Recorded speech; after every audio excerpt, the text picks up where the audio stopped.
ingresé a la facultad el 23 de noviembre del año 1972. Ingresé como contratada a raíz de un aviso que había en un diario de circulación masiva en la ciudad de Buenos Aires. Hubo una preselección, ingresamos 4 personas y éramos para trabajar exclusivamente para el ingreso. Esta casa de estudios, como todas, tenía ingreso que se cursaba durante el verano. Era de los meses de noviembre a febrero. Había exámenes, se concurría a clases, nuestra obligación era tomar asistencia. Ingresábamos a las 6 de la mañana para tomar asistencia. Tendríamos alrededor de 1.500 ingresantes. Cursaban 4 materias. Esa era nuestra tarea, básicamente. El vínculo con los compañeros era mínimo. ¿Por qué era mínimo? Porque yo era una contratada. Y excepto la relación directa que tenía con la responsable de la dirección de alumnos y con mi jefe, que era el decano, quien había organizado este sistema de ingreso, que era el doctor Copelo. Entonces, mi trato con el resto de los compañeros era mínimo, por el trabajo, porque era nueva y porque mi relación no estaba dentro de una dirección. Era mínimo. Para nosotros los contratados era particularmente difícil. ¿Por qué? Porque un contratado no podía plegarse, por ejemplo, a una huelga, por más que estuviera de acuerdo. Eso generaba que el resto de los integrantes de la comunidad, que efectivamente formaban parte de la planta, no lo toleraran muy bien. Fuimos objeto de algunas agresiones, no tanto físicas, sino verbales, o la picardía de que en el silencio a la mañana, 6 y pico, 7 de la mañana, nos abrían las ventanillas y nos tiraban Gamexán. Entonces, pero nosotros, esos trabajadores tan particulares, no podíamos plegarnos a ninguna huelga porque así eran las características del contrato. ¿Había muchos contratados en esa época? Había contratados. Nosotros éramos 4, pero había más contratados. Habría alrededor de 10, 11 personas, que por ahí no tenían vínculo con nosotros, que se desarrollaban otras tareas. Pero eso sí, teníamos bastante movida la situación, porque bueno, nosotros éramos primero muy jóvenes, muy inexpertos, sabíamos que no podíamos plegarnos y íbamos en contra de los principios por los cuales peleaban otros, que por ahí uno podía estar de acuerdo o no.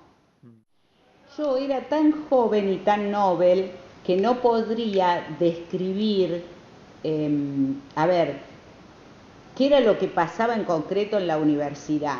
Sí podía tener noción desde afuera, altamente politizados, muchos problemas porque nosotros tuvimos un decanato que se caracterizó por ser un decanato montonero. ¿Por qué montonero? Nosotros teníamos un egresado que era el doctor Raúl Federico Laguzzi. Una vez que él se graduó de farmacéutico, él se fue a vivir a París. Entonces él mamó todas esas ideas del 68 de París y él trajo esas ideas. Viene a Buenos Aires, se convierte en nuestro decano, él tenía mucho vínculo con este grupo. De hecho, a la entrada de las columnas que marcan el ingreso a la facultad, había una bandera que decía decanato montonero con las armas, todo eso. Lo que sí puedo decir con respecto a esa época, que con nosotros, digamos, con los trabajadores, no había gran interferencia, cada uno hacía su trabajo, ellos hacían su política, pero con nosotros no había ningún tipo de problema. Luego, cuando bueno, él fue desafortunado en su vida personal. Él sufrió un ataque y perdió a su hijo de 8 meses. Pusieron una bomba en el incinerador de su domicilio. No vamos a describir las circunstancias, pero bueno, él perdió un hijo de 8 meses. Teníamos estudiantes que participaban activamente en la vida política en esos momentos, a tal punto que luego fueron objeto de la represión. O sea, era bien característico. Algunos de estos estudiantes muy avanzados en su carrera, algunos flamantes graduados que trabajaban en distintas cátedras, no sé si la palabra adecuada sería la habían tomado a las cátedras, pero tenían una gran gravitación dentro de las cátedras, y aquellos profesores, aquellos docentes que no participaban de la misma idea fueron perseguidos. Nosotros teníamos una profesora que ella se caracterizaba porque era una señora muy alta, muy robusta, una excelente persona, una muy buena docente. Y bueno, una vez estando en clase del último año de la carrera de farmacia y del último año de bioquímica, se le presentaron los chicos montoneros y le pusieron el arma arriba del escritorio donde ella estaba, porque ellos querían que en el examen, en vez de consignarle una calificación numérica, le pusieran la palabra aprobada. Y ella dio la clase, tomó el examen, todo sin ningún problema, con el arma arriba. Entonces después estos jóvenes le llamaban África Ruge. Como no le podían poner la calificación numérica, habían encontrado la palabra de aprobado o desaprobado. En realidad la universidad tiene una escala numérica que va de 0 a 10, pero ellos la calificaban con aprobado o desaprobado. O sea, podía ser ese desaprobado un 0 y podía ser el aprobado un 10, pero la palabra... De hecho, eso tuvo consecuencias, porque aquellos estudiantes que eran candidatos a ganar el premio que otorga la UBA, que es el diploma de honor o la medalla de oro, hubo que hacer toda una norma en especial para esta gente. ¿Por qué? Porque en esas materias que tenían la palabra aprobado, y si uno la traducía literalmente, representaba un 4. Y no a lo mejor la calificación real que esa persona había obtenido. Sí, o sea, eso siempre derivaba en alguna connotación que por ahí en ese momento no se percibía y años después sí.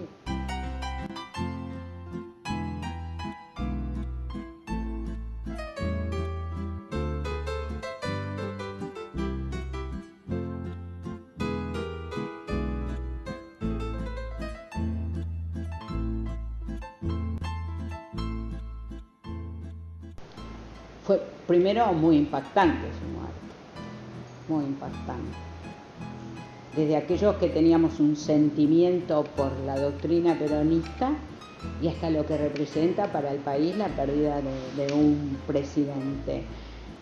La universidad lo vivió con mucho pesar, con mucho pesar. Y recuerdo de ese día es como que lo vivo nuevamente. Nosotros vivíamos muy cerca del puente de Libertador y Virrey del Pino, que era por donde iba a pasar la Cureña, que lo traía desde Olivos. Primero era un día frío, lluvioso, y todavía tengo la imagen y es como que estoy viendo cuando se desplaza la Cureña por ese lugar. Y después era tanta la gente que concurrió de las provincias para acompañar, que las facultades abrieron sus puertas para que todas esas personas pudieran pernoctar. Recuerdo haber ingresado un día hábil después de la muerte de él a trabajar y todavía estar la gente que no podía volverse, inclusive hasta por razones económicas, se les dio de comer, la gente donó comida. Es como que los estoy viendo todavía por los pasillos de la facultad. que uno quizás en el momento, por ser tan joven y tan inexperto, uno por ahí no se daba mucha cuenta.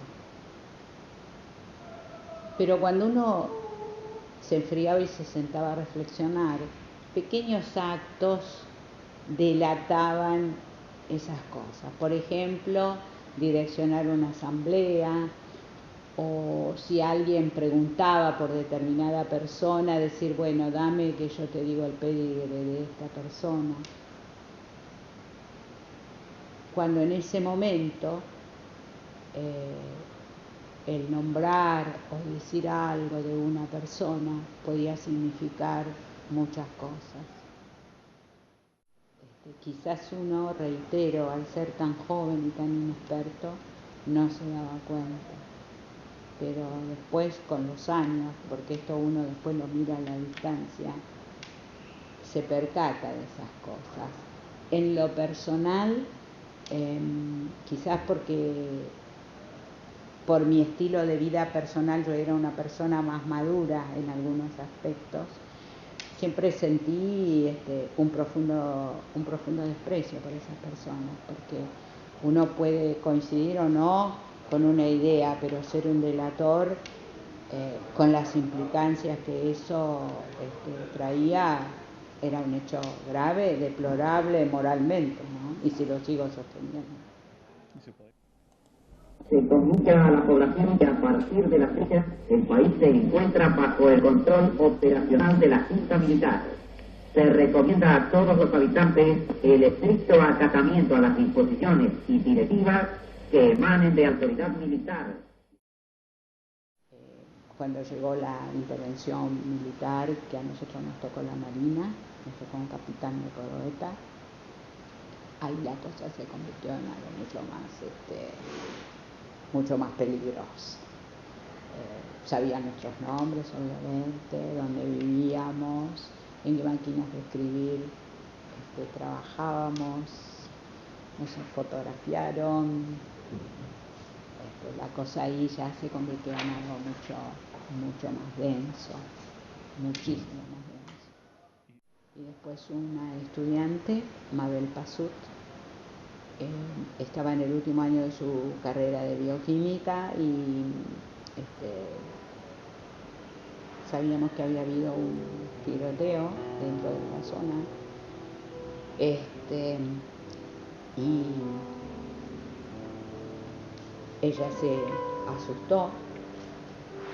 Pues supimos con el tiempo, cuando las situaciones se reconstruyen,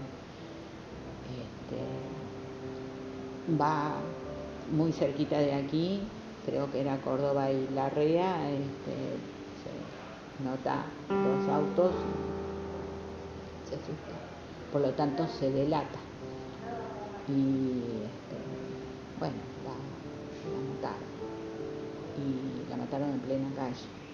Y después, cuando tuvimos que verificar los datos para colocar esta placa recordativa, que fue a instancia de unos estudiantes,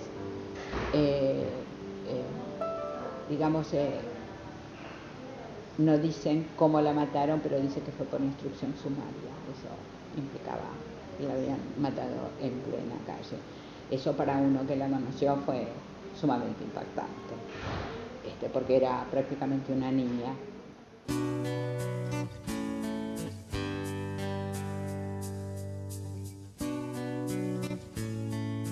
Nosotros, recordemos que teníamos un decanato montonero, y yo tenía una compañera que salía por uno de estos pasillos, iba con su maceta, que la iba a regar, y se cruza con uno de estos personajes y se le cae el arma al personaje. Entonces ella empieza a los gritos y él le dice, bueno, mira, tenés dos alternativas, o te callas o te quemo. Recogió el arma, él siguió su camino y ella entró a su oficina con su planta para regarla, por supuesto.